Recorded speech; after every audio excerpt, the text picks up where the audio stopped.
Okay, Rupert. The World Economic Forum is the first of the annual international junkets on the road to COP26 in Glasgow. What sort of tone do you think this is setting from your time here so far? So that's a complicated question. On the one hand, it's absolutely clear that the WEF are kind of trying. They've changed their rhetoric a lot, and they've made various kinds of token gestures towards sustainability. All of this is a kind of progress. On the other hand, there are still some pretty big concerns. There's still, literally hundreds of people flying in here on private jets and helicopters.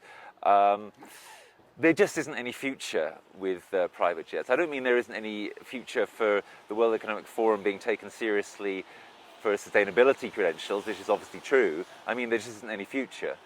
So there are some pretty hard questions that the WEF is going to have to ask itself if it actually wants to get serious about the things that it's claiming. And of course, that's part of the reason why we in Extinction Rebellion are here, to ask those very challenging questions.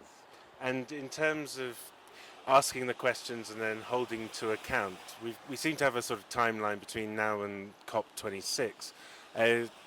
Do you have a sort of a perceived route along that timeline where Extinction Rebellion, for example, will be popping up and saying, things aren't going as well as they should, or this is where we need to improve? So XR is concentrating a lot on COP this year as something to work towards, not because we believe that there's any realistic chance of the right kind of agreement coming out of it. The COP process is basically broken as far as we're concerned.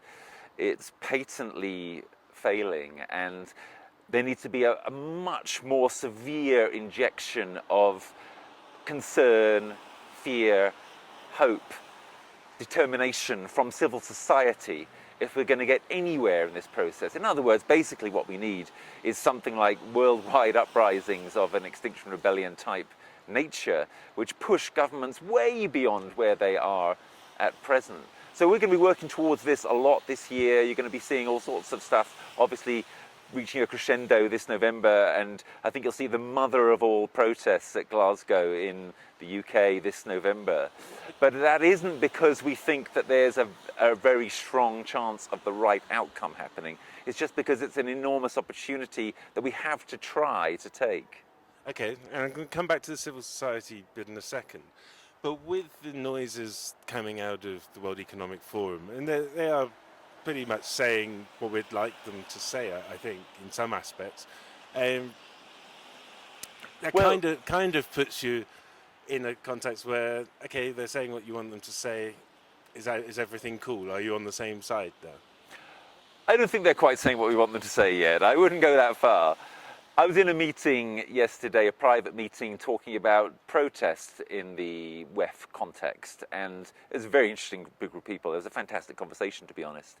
There was, for example, a major sustainability director from a major household company there, and she was saying, look, we're doing all this great stuff and we're aiming for 2030, etc. And I said, well, look, did you know that we in XR are calling for 2025 for the target for biodiversity loss to go to zero and for carbon to go to zero? And she was like, oh, God, no, I hadn't realized that. Hadn't realized that as far as XR is concerned, even 2030 is still off the pace, let alone 2050. And let's be very clear, most of what's being talked about here in Davos is around 2050. 2050, as far as we're concerned in Extinction Rebellion, is completely the wrong target. It's catastrophic, it's death, basically. And look where we are in 2020, look at Australia in 2020. This is an emergency. If you're in an emergency, you don't make things worse for the next 30 years. Right? And that's what 2050 means. So there's an enormous distance to go, and it's not just a quantitative distance, it's a qualitative distance too. Because if you're talking about carbon net zero by 2050, you can bet on non-existent technologies. If you're talking about carbon net zero by 2025, you can't. You have to make an emergency reduction program and an emergency mobilization now. That is something which no corporate, as far as I can tell, has got their heads around, let alone embraced yet. And the same goes for government. So the distance, I would say, is still pretty enormous. Okay, and it's a very good point when you reference visible stuff we're seeing, like Australia, you saw Jakarta, you see these things. Yeah. very tangible. With that tangibility is coming a lot of anxiety and I'd say emotional distress with people. We've all got a bit of skin in the game and you can see Yeah. it. Now, that civil society is wondering how they can do something that's affirming. Now, with being Extinction Rebellion, I'm sure that's something that you want to tap into. Yes. Can you talk a bit about the value of action for the civil society? Absolutely. So taking action is the best way to deal with your hopes and your fears, right? A lot of people feeling very isolated, feeling very, very hopeless, feeling very scared. The best antidote to that is to take action with other people, real action that rises to the plate, that expresses your freedom from what's normal in our society, your freedom from laws, from what government expects, etc. In other words, Extinction Rebellion, we're in rebellion. We're saying a government that is driving us over a cliff, how can that be legitimate? And when you go into the streets and when you protest outside companies and outside government offices and so on and say, we are not prepared to go along with your rules anymore because you're driving us and our children over a cliff, that's enormously empowering. And that kind of active hope is the best antidote to emotional distress. But you know, this emotional distress, this is actually vital. This is information. This is healthy. Right? What this emotional distress is telling us is that we're waking up. What it's telling us is that we're paying attention. If you're not terrified some of the time, then you're not paying attention. And what's fascinating here in Davos, and one of the reasons why we're able to get somewhere here, in the belly of the beast, is that we know that there are lots of business leaders, that there are lots of people here at the WEF. They're feeling some of this distress too. They're worried about their children. They're worried about what's happening with the natural world. They basically know, a lot of them, that we're right.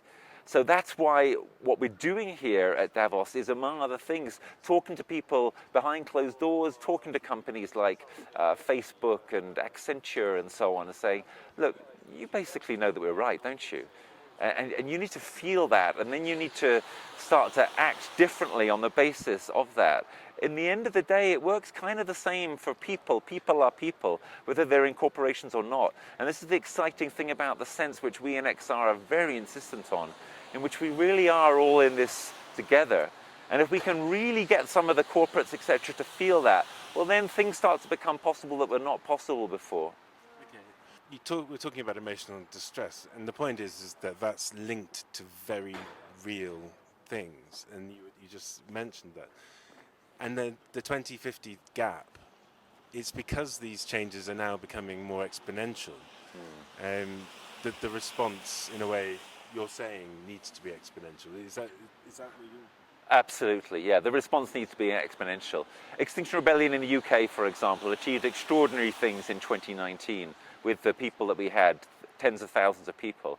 But tens of thousands isn't enough. We need hundreds of thousands of people. We may need millions of people. And we need a few of the people here in Davos as well. We don't need to convince most people here that we're right, that we're actually right, and that they're going to put their money in where their mouth is and in some sense back us. Just imagine if we got a couple of billionaires here to give us a no strings attached, vast donation. What I want to find is the Extinction Rebellion equivalent of the Koch brothers.